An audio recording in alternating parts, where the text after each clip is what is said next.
Episode की शुरुआत में हमें एक बंदे को दिखाया जाता है जिसे पूरी तरीके से बांधा हुआ रहता है। वो सोच रहा होता है कि मुझे तो ये भी याद नहीं है कि मैं यहाँ कितने सालों से हूँ। तभी हमें एक आवाज़ सुनाई जाती है कि एक्सपेरिमेंट 2134 फिनिश हो चुका है, इम्प्लांटेशन फेल हो गया है और कोई भी म्यूटेशन रिएक्शन नहीं है।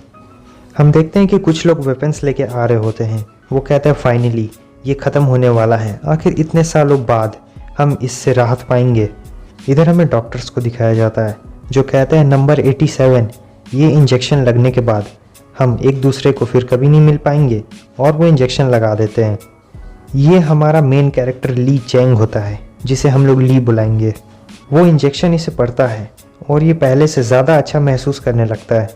अगले सीन में हम देखते हैं कि टकला उसके पास आता है और ज़ोर ज़ोर से चिल्लाने लगता है, क्या तुम अपने होश में आ गए हो? गुड मॉर्निंग, मेरी बात समझ पा रहे हो तुम? उसकी असिस्टेंट कहती है कि ये बिल्कुल नॉर्मल है मास्टर, ये आपकी सारी बातें सुन पा रहा है और समझ भी पा रहा है। वो टकलू कहता है तुम बिल्कुल भी चिंता मत करो, मैं तुम्हारा हाल पिछली बार जैसा बिल्कुल नहीं करने वाला हूँ। मिस्टर ली, क्या तुमने ये कभी सोचा है आखिर तुम्हें यहाँ पर ऐसे बांध कर क्यों रखा गया है? ली का सर दर्द से फटा जा रहा होता है और वो सोच रहा था आखिर कौन है ये लोग, इन लोगों ने मेरे साथ क्या किया है। मुझे ऐसा महसूस हो रहा है कि हज़ारों चींटी ने मिलकर मेरे शरीर में काट लिया हो, और ये लोग, क्या ये लोग मुझे यहाँ से बाहर निकालने के लिए आए हैं? तभी उसकी नज़र वहाँ पड़े हुए डॉक्यूमेंट्स पर जाती है जहाँ पर उसका नाम मोस्ट वांटेड विलन के लिस्ट में होता है। वो टकलू कहता है एक्चुअली मिस्टर ली, अगर मैं कहूँ तो आप एक नॉर्मल से ह्यूमन हैं इस डाटा के मुताबिक, और आपका कोई क्रिमिनल रिकॉर्ड भी नहीं है पहले वाला, आप एक रेगुलर ऑफिस वर्कर हैं। लेकिन जब से सुपर पावर्स म्यूटेटिंग होना स्टार्ट हुई है पूरी दुनिया भर में, ली सोच रहा होता है क्या मेरी एबिलिटी की वजह से मुझे यहाँ पर बंधक बना के रखा गया है। वो टकलू कहता है तुम्हारे पास इतनी सारी सुपर पावर्स होने के बावजूद भी तुमने कभी बेवकूफ़ों वाला काम नहीं किया जैसे अभी के लोग करते हैं। जब उन्हें सुपर पावर्स मिल जाती है तो वो इधर उधर तबाही मचाने लगते हैं। ये उतना ज़्यादा ज़रूरी भी नहीं था, लेकिन तुम्हारी ये जो सुपर पावर है ये ह्यूमन सोसाइटी के लिए बहुत ज़्यादा खतरनाक हो सकती है, इसीलिए तुम्हारा नाम मोस्ट डेंजरस विलन के लिस्ट में डाला गया है। और सिर्फ यही नहीं, तुम पहले स्पॉट पर हो, और इन पूरे एक साल में हमने तुम्हारी बॉडी के ऊपर बहुत सारे एक्सपेरिमेंट्स भी किए हैं। मैं सिर्फ भगवान ही जानते हैं कि आखिर इन लोगों ने तुम्हें सबसे डेंजरस विलन के रिकॉर्ड में क्यों डाला है। मुझे इस बारे में कुछ भी नहीं पता है। हो सकता है ये तुम्हारी क्विक रिफ्लेक्स एबिलिटी के कारण हो, या फिर वो बेकार से मार्शल आर्ट्स। लेकिन अगर हम तुम्हें यहाँ में रखे गए और लोगों से कंपेयर किया जाए तो तुम बहुत ज़्यादा कमज़ोर हो, तुम उनके सामने ज़रा सा भी नहीं टिक पाओगे। लेकिन मैंने ये सोचा है कि मैं तुम्हें एक और मौका दूंगा। हम यूनाइटेड स्टेट्स के साथ काम क्यों नहीं करते हो? वो कहता है तुम यूनाइटेड स्टेट्स के साथ हो?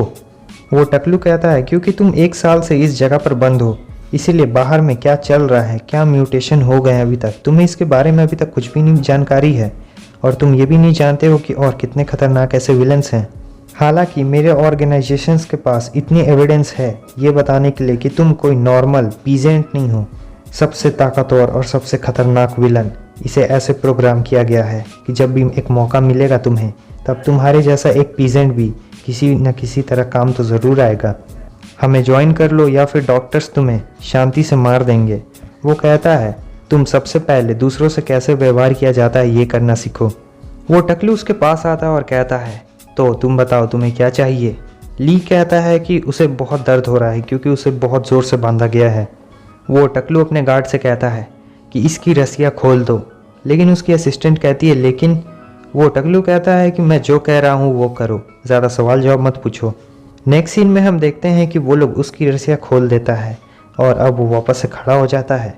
जब वो पूरी तरीके से खड़ा हो जाता है तब हम देखते हैं कि उसके अंदर से बहुत ही तेज़ और ताकतवर ऑरा बाहर निकल रही होती है। वो उस असिस्टेंट से कहता है कि तुम्हें अपनी मास्टर की बात मान लेनी चाहिए, समझी। वो टकलू उसके तरफ आगे हाथ बढ़ाता है और कहता है तुम हमें ज्वाइन कर लो, अगर तुम्हारी जगह कोई भी एक इंटेलिजेंट व्यक्ति होता तो वो ये ज़रूर करता। अब जो भी मैं बताने जा रहा हूँ वो सब 1 सेकंड से भी कम वक्त में हुआ होता है, यानी जब तक आप पलक झपकाएं तब तक। हम देखते हैं कि हमारा हीरो उस सोल्जर को बहुत बुरी तरीके से मारता है, आगे पीछे लात घूसा सब मारता है। ली की पावर एक अलग ही लेवल तक पहुंच चुकी थी जो कभी किसी ने नहीं देखी थी। वो उस सोल्जर का मार मार कर बहुत बुरा हाल करता है और आखिरकार वो सोल्जर गिर ही जाता है। और ये सब एकदम कम वक्त में होता है, एक पलक झपकाने के वक्त में होता है। वो टकलू इस चीज़ को देख के हैरान हो जाता है और कहता है आखिर इसने ये कैसे किया। वो टकलू डॉक्टर से कहने लगता है क्या तुम लोगों ने उसे वो इंजेक्शन नहीं दिया था।